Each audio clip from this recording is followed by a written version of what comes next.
আসলে কি পরিমাণ মামলা এখন জট হিসেবে বিভিন্ন আদালতে পড়ে আছে, কিভাবে তার নিষ্পত্তি হবে? একটা দুটো মামলা হয়তো আমরা বিশেষ গুরুত্বপূর্ণ মনে করে নিষ্পত্তি করতে পারি, কিন্তু সত্যিকার অর্থে এই ব্যাকলগের অবস্থা কি, এই মামলার জটের অবস্থা কি এবং তার সমাধান কোথায়, এই আলোচনাই আমি আজকে আপনাদেরকে সংক্ষিপ্ত আকারে করতে চাই। দেখুন, আমাদের বিচার বিভাগটা দুভাগে বিভক্ত। একটা উচ্চ আদালত, যাকে সুপ্রিম কোর্ট বলা হয়, এর দুটি ভাগ, একটা আপিল বিভাগ, একটা হাইকোর্ট বিভাগ। আরেকটি আছে নিম্ন আদালত। নিম্ন আদালতের মধ্যে দুটো ভাগ আছে, একটি সেশনস কোর্ট আর একটি ম্যাজিস্ট্রেট কোর্ট। তো তার মামলার জট সম্পর্কে কি আপনাদের ধারণা আছে?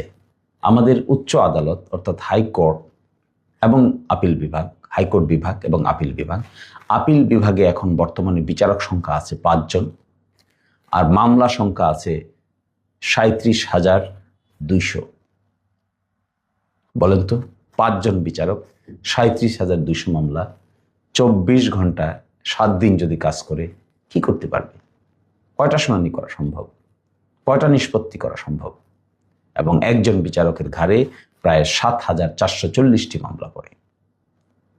একইভাবে আমাদের হাইকোর্ট বিভাগে এখন বিচারক সংখ্যা 101 জন, আর মামলার সংখ্যা 6,16,453, এবং একজন বিচারকের ঘাড়ে 6,104টি মামলা পড়ে।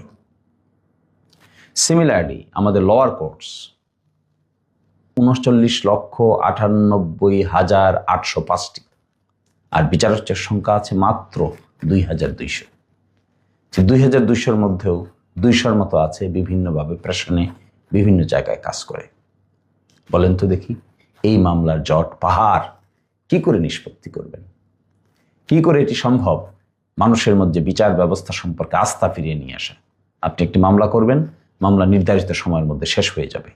এই যে একটা কর্মকাণ্ড, এই কর্মকাণ্ডটা কিভাবে পরিচালনা হবে? বড় ধরনের প্রাতিষ্ঠানিক সংস্কার ছাড়া এটা সম্ভব নয়। বিচারকের সংখ্যা যেমন বাড়াতে হবে, একই সাথে ইফিশিয়েন্ট লোকের সংখ্যা বাড়াইতে হবে, দক্ষ লোকের সংখ্যা বাড়াইতে হবে, ম্যানেজমেন্ট পরিবর্তন করতে হবে, অনলাইন সিস্টেমকে আপনাকে ইনক্লুড করতে হবে, আইনজীবীদেরকে সিরিয়াস হতে হবে, বিচার প্রার্থীদেরকে সিরিয়াস হতে হবে, করাপশন কমাইতে হবে। এত কিছু করতে না পারলে আপনি বিচার ব্যবস্থার উপর মানুষের পূর্ণাঙ্গ আস্থা আনতে পারবেন না। আমরা মক্কেলদেরকে সময় বলি যে আপিল বিভাগে আপনার মামলা এতদিন পর শুনানি হবে, কিন্তু তা কি হয়? কারণ কি? অনেক মামলা, তার আগে আরেক মামলা চলে আসে, তার আগে আরেক মামলা চলে আসে, আরেকটা ইমার্জেন্সি এসে যায়, আরেকটা জরুরি এসে যায়। কিন্তু যে তারিখটা দেওয়া হয়, যে ডেটটা দেওয়া হয়, সেই ডেটে যদি শুনানি না হয়, মামলাটা নিষ্পত্তি না হয়, তাহলে নিশ্চিতভাবে বিচার প্রার্থীর মাঝে এক ধরনের হতাশার জন্ম হয়। এইভাবে আস্থা কমে যায়, আস্তে আস্তে আস্থা কমে যায়। সাক্ষী, মামলার সাক্ষ্য দিচ্ছেন যারা, দিনের পর দিন সাক্ষী নেওয়া হচ্ছে। অথচ বিদেশের মাটিতে আমরা দেখি কি করা হয়, একটা মামলার চার্জ ফ্রেম হয়, তারপরে সাক্ষ্য প্রমাণ এভিডেন্স উপস্থাপনের জন্য দিন ঠিক হয়, 3 দিন 4 দিন 5 দিন 6 দিন 7 দিন ঠিক হয়, সকাল থেকে সন্ধ্যা পর্যন্ত শুধু সেই মামলা পরিচালনা করা হয়, একটানা মামলা শেষ, তারপরে আরেকটা মামলা যাওয়া হয়। এত অল্প সংখ্যক বিচারক নিয়ে এই প্রায় 18 কোটি মানুষের দেশে কি করে বিচার ব্যবস্থা সঠিকভাবে ফাংশন করবে? আমলাতান্ত্রিক জটিলতা আছে, সিস্টেমেটিক প্রবলেম আছে, আমাদের শিক্ষার অভাব আছে, আইনজীবীদের সিনসিয়ারিটির অভাব আছে, বিচারকের সংখ্যা একেবারে নগণ্য, মামলার সংখ্যা পাহাড় পাহাড় এবং পাহাড়। সর্বসাকুল্যে 46,52,258টি মামলা আছে। বিচারক সংখ্যা তো বললাম, নিম্ন আদালতে 2,200 জন। কি করবে 2,200 জন বিচারক? যদি এক সপ্তাহে একেবারে শুক্রবার থেকে বৃহস্পতিবার পর্যন্ত 24 ঘন্টাও কেউ কাজ করে, তারপরে ওটি নিষ্পত্তি করা সম্ভব না। আবার দক্ষতার বিষয় আছে, তাদেরকে বিচারক দিচ্ছি আমরা, সেটাও বড় প্রশ্ন। এসব মিলে প্রাতিষ্ঠানিকভাবে বড় ধরনের সংস্কার যদি করতে পারে এই সরকার এবং বিচার বিভাগ স্বাধীন করে যদি এই সংস্কার প্রক্রিয়া হাতে নিতে পারে, এটা হবে সবচাইতে বড় বীর পুরুষের কাজ, সবচাইতে বড় দেশের জন্য উপকার, সবচাইতে বড় আস্থার জায়গা তৈরি হবে। একটা, দুইটা, তিনটে, চারটা, পাঁচটা মামলা আমি আপনি আমরা চেষ্টা করলে ফাস্ট ট্র্যাকিং করে দিতে পারি, কিন্তু তা দিয়ে কি আর কোনোদিন কোনোভাবে সম্ভব বিচারের উপর আস্থা নিয়ে আসা? দেখেন তো সিভিল মামলাগুলো কত বছর ধরে পড়ে আছে। একটা সিভিল মামলা ডিস্ট্রিক্ট কোর্ট থেকে একেবারে সিনিয়র অ্যাসিস্ট্যান্ট জাজের কোর্ট থেকে শুরু করে সুপ্রিম কোর্ট পর্যন্ত নিষ্পত্তি করতে 18, 20 বছর, 22 বছর চলে যায়। তো 20 বছর, 22 বছর পর ওটার কোনো প্রাসঙ্গিকতা থাকে না, তো চেঞ্জ হয়ে যায়, নেচার ক্যারেক্টার চেঞ্জ হয়ে যায়, এটা কোনো গুরুত্বই থাকে না। এই যে ফাস্ট ট্র্যাকিং সিস্টেমে নির্ধারিত সময়ের মধ্যে একটি মামলা নিষ্পত্তি করতে না পারার কারণে মামলার কার্যকারিতা নষ্ট হয়ে যায়, সাবজেক্ট ম্যাটার নষ্ট হয়ে যায়, আগ্রহ কমে যায়, বিচারের প্রতি মানুষের অনীহা তৈরি হয়। এখন প্রশ্ন হলো, এটা কি আজকে জন্ম হয়েছে? না, এই বিচারের প্রতি এই ধরনের ব্যাকলগ বছরের পর বছর চলছে, যুগের পর যুগ চলছে।